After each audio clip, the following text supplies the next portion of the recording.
Ce n'est plus le ministère de l'Intérieur, c'est un mémorial. Nous sommes Alexandra, disent les Roumains, en souvenir de cette autostoppeuse de 15 ans séquestrée, violée puis assassinée, malgré 3 appels à la police.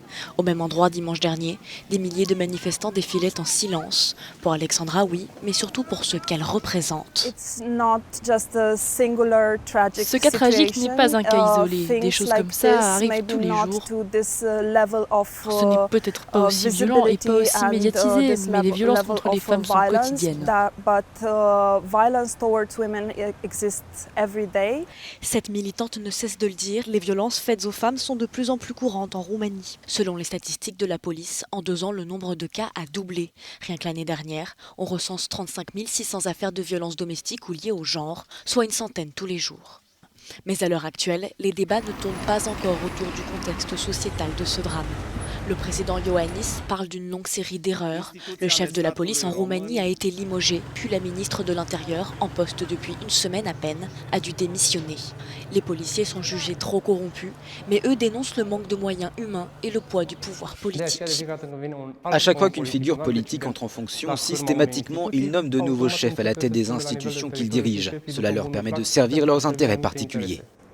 Ces chaussures symbolisent les 4000 enfants portés disparus en 2018. 400 d'entre eux n'ont jamais été retrouvés. Les autorités suspectent les réseaux de trafic de personnes, une autre des pistes explorées dans l'enquête sur le meurtre d'Alexandra. La Roumanie est l'un des pays de l'UE les plus touchés par la traite d'êtres humains. La plupart du temps, des fillettes ou des jeunes femmes sont enlevées et intégrées dans des réseaux d'exploitation sexuelle, au Royaume-Uni, en Espagne ou encore en France.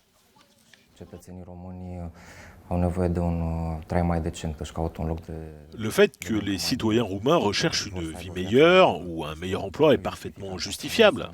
Mais ce n'est pas ça qui explique le trafic d'êtres humains. Quand vous avez par exemple une demande très forte pour des services sexuels et qu'il y a énormément d'argent à se faire, c'est là que les organisations criminelles entrent en jeu.